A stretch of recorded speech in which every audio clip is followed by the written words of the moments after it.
Panda Laser. Bah.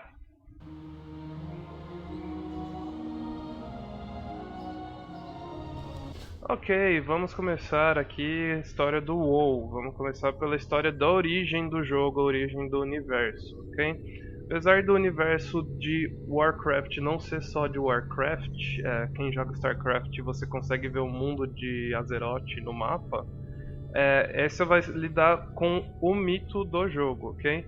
A Blizzard lançou recentemente um livro que é As Crônicas de World of Warcraft, volume 1.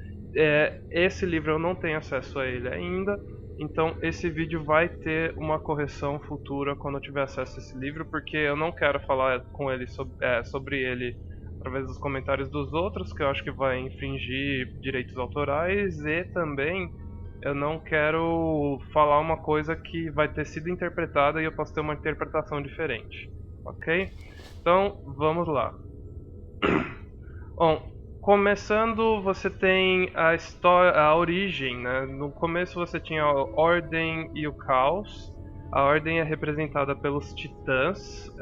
Na época, no início, todos os Titãs incluíam os Sargeras. E o Caos, ele basicamente vai ter como representante os deuses antigos e o Void, né, o grande abismo, ok? Os Titãs, eles também são conhecidos como os Viajantes pelos Trolls, como os Grandes pelos Oráculos, que é um povo, uma tribo que vive em Sholazar Bazin, né? Eles são extremamente poderosos. Seria o equivalente de Warcraft aos deuses das mitologias clássicas. Eles têm pele ou metálica ou rochosa e eles representam a Ordem, como eu já mencionei. Os Titãs. O líder dos Titãs é Amantul, talvez. Ele é o irmão de Sargeras, né? Ele é todo poderoso. Ele tem um grande poder mágico, enquanto Sargeras ele representa o poder de guerreiro, a força física, né? Você tem também Eonar, que era a consorte de Amantul. Ela é a protetora da vida.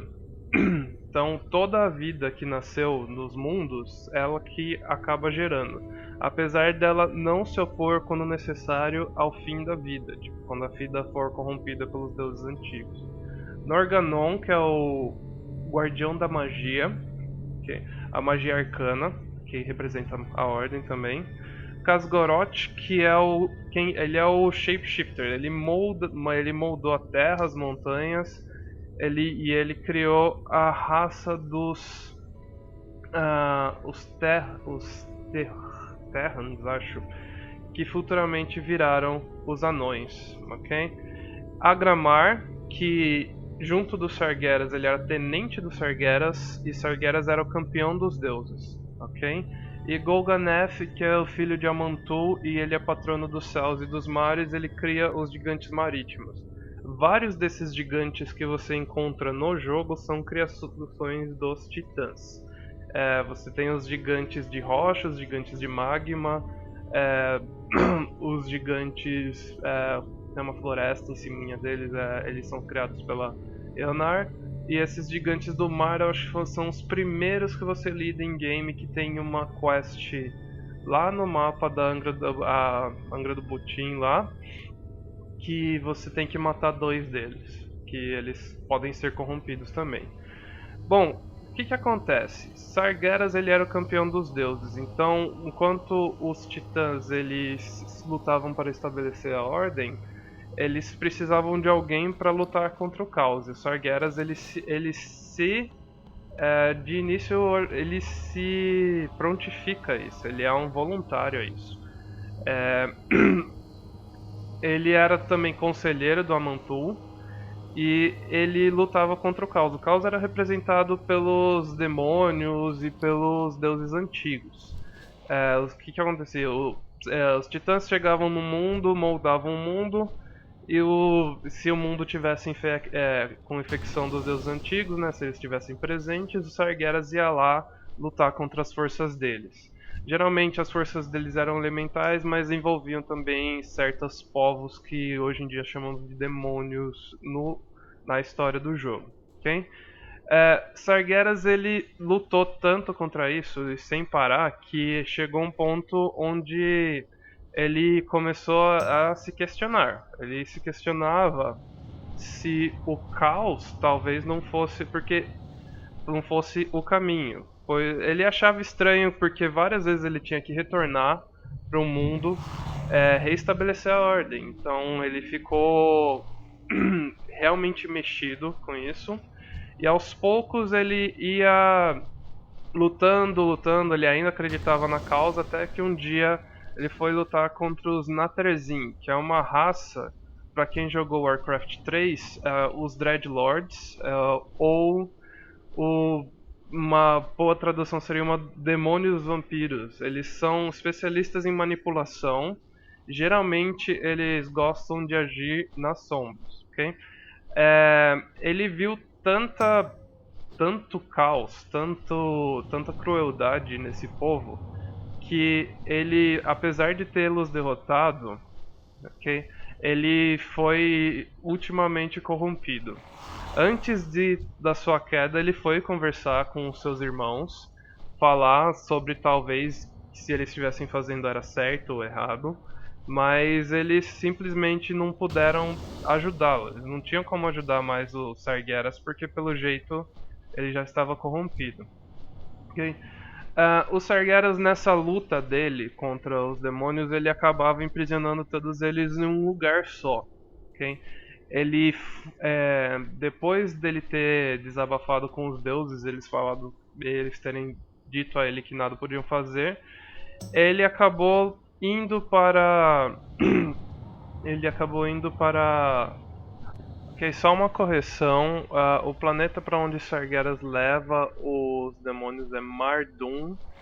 E em adição, depois que a corrupção dele foi confirmada, ela começou a se manifestar. O cabelo e a barba dele começaram a virar fogo, ele começou a cuspir fogo do corpo dele, ele começou a ficar deformado, nasceram chifres da testa dele, e assim ele se tomou a forma pela qual a gente conhece hoje. É muito inteligente dele prender todos eles em um lugar só, né? Bom, demônios não são conhecidos por trabalharem em time, então eu acho que foi uma ideia boa. Ele chegou lá e, apesar dele ter sido aquele que havia aprisionado eles, ele se propôs a liderá-los sobre o estandarte dos Sargeras, né? E foi criado assim o princípio do que viria a se tornar a Legião Ardente. Enquanto os titãs eles se esforçariam para lutar contra o caos, Legião Ardente acreditou que o caos era o caminho a seguir. Depois disso, Agramar virou campeão dos titãs. E atualmente não se sabe muito sobre os titãs, mas se sabe muito sobre os Sargeras, ok?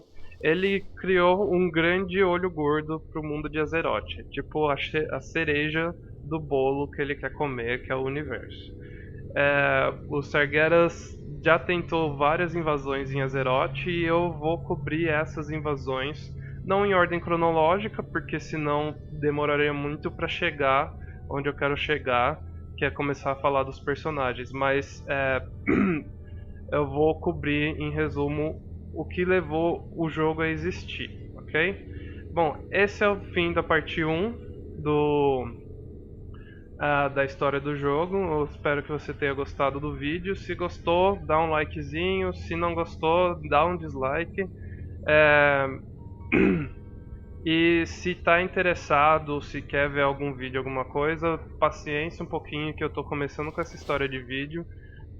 Já me adianta para pedir desculpas pela edição, que provavelmente vai ser ruim, vai ser minha primeira edição de vídeo da vida.